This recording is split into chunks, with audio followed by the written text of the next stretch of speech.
Formula One has Ayrton Senna, NASCAR has Richard Petty, and when it comes to the world of drag racing, there is one name that stands above all others when people talk about the greatest of all time.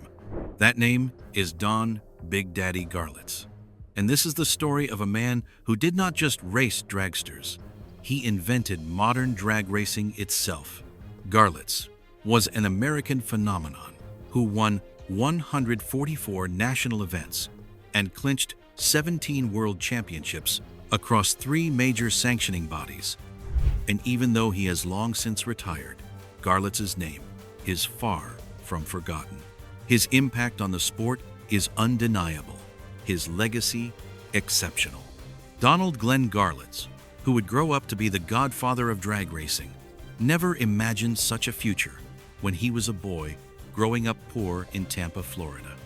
The signs were already there though: a love for speed, a competitive spirit, and an obsession with mechanical innovation that bordered on compulsion. He honed his skills repairing bicycles and farm equipment, learning by doing in an era when formal training was not available to kids from his background. When a high school teacher introduced him to a new publication called Hot Rod magazine, young Garlits was hooked. At just 17 years old, he bought his first car, a blue 1940 Ford sedan, for $345. Garlits' journey to the top began in 1954, when he built his first real dragster under an oak tree at his home in North Tampa, using an arc welder and cutting torch. He modified that 1940 Ford, adding a 1948 Mercury engine block, a 1939 Ford transmission, and a 1948 Ford rear end. The crude T-Bucket ran 13.5 seconds at 93 miles per hour.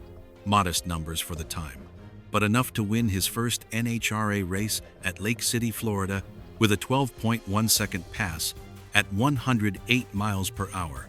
Being from Florida made Garlits an outsider in a sport dominated by California racers.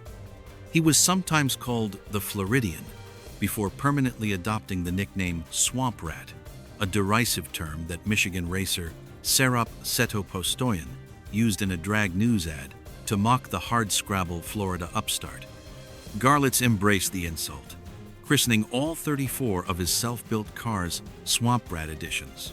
By the late 1950s, he was making a name for himself. Race promoters started paying him guaranteed appearance fees just to show up. His reputation was growing, but so were the dangers. It was during this golden era that Garlits began his assault on drag racing's speed barriers. In 1957, he was the first to run over 170 miles per hour. In 1958, the first to break 180. In 1959, he traveled to Bakersfield, California, for the U.S. Fuel and Gas Championships to prove his times were legitimate. Over 30,000 people attended, the largest drag race crowd at that point. His presence helped grow the sport beyond California, but disaster struck that same year when an engine exploded in his car, causing near-fatal burns that sidelined him for months. They said he was finished, but Garlits came back stronger. The breakthrough came in 1964 at Great Meadows, New Jersey, when he became the first racer to break the 200-mile-per-hour barrier, running 201.34 miles per hour under NHRA supervision. In 1968, he was first to 240. In 1975, the first to break 250. Every major speed milestone in drag racing history has Garlits' fingerprints on it. In March 1970, at Lyons Drag Strip in California, Garlits was driving Swamp Rat 13 when catastrophe struck. The 2-speed transmission and clutch assembly he was developing exploded with the force of a bomb, severing part of his right foot and breaking the car in half in front of the cockpit. He was out for the remainder of the season. While recovering in the hospital, Garlits did something that would revolutionize drag racing forever. "I drew up plans for what I thought would be a championship rear-engine car," he explained. "I would go out to the shop in Seffner on my wheelchair, saw stuff out on the bandsaw, and make the parts." Garlits was not the first to build a rear-engine dragster, but he was the first to build one that worked, with help from T.C. Lemons and Connie Swingle. He created Swamp Rat 14, placing the driver in front of the engine instead of behind the transmission, and clutched the components most likely to explode. Garlits returned to Pomona in 1971 with Swamp Rat 14. Hot Rod magazine considered the disadvantages of the new design obvious, and indeed, Garlits lost his first outing to Gary Cochran at Lyons Drag Strip, but the car ran straight and true, proving the concept worked.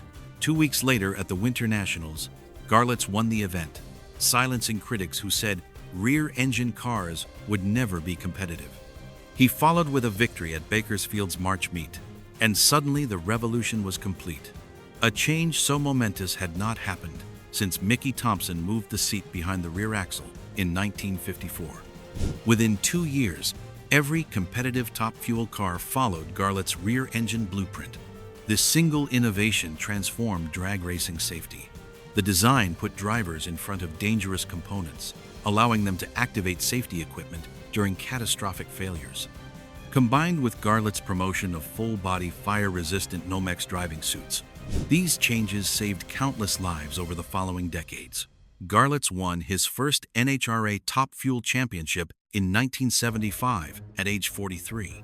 He followed with back-to-back titles in 1985 and 1986, becoming the first driver to achieve consecutive NHRA Top Fuel Championships. At age 54, he proved that experience and innovation could triumph over youth. In 1986, Garlits drove his dragster to an NHRA record of 271.08 miles per hour in Swamp Rat 30, the sport's first and only successful streamlined top-fuel dragster, breaking the 270 barrier. On October 20th, 1987, that same car was enshrined at the Smithsonian Institution's National Museum of American History. In true Garlits style, during the ceremony, the dragster was fired up on the Smithsonian's porch. Beyond NHRA, he dominated other sanctioning bodies. He won 10 American Hot Rod Association championships, 4 International Hot Rod Association championships, and was ranked #1 on NHRA's Top 50 Drivers list, covering 1951 through 2000. Ahead of every other drag racer in history, Garlits' contributions extended far beyond driving and safety. He was first to use bicycle wheels on dragster front ends, first to employ a hypoid rear end, first to experiment with extended wheelbases, first to use air spoilers, first to use port fuel injection on dragsters, first to employ frontal ground effects, and first to utilize triple port nozzles and 4-disc clutches. In 1984, he opened the Don Garlits Museum of Drag Racing in Ocala, Florida. His return to full-time competition that same year helped save the top fuel class, which was declining in popularity and car count. Garlits officially retired in 1987 after suffering a blowover at the AHRA World Finals in Spokane, Washington, though he briefly returned as a color commentator for NHRA telecasts on TNN and NBC through 1991. A detached retina from the 4G deceleration of braking parachutes forced another retirement in 1992. But retirement never stuck with Big Daddy. He returned in 1998 and again in 2003. His last qualifying race came in May 2003 at age 71, where he qualified 16th and set a personal best speed of 319.98 miles per hour. He had reached 323.04 earlier that year at the Gator Nationals, his career best. Even at 71, Garlits was still pushing boundaries and setting personal records. In 2014, at age 82, Garlits set a 184 mile per hour speed record with Swamp Rat 37, a battery-powered electric dragster. In 2019, at age 87, he set a new quarter-mile record of 189.03 with Swamp Rat 38, proving that innovation does not retire.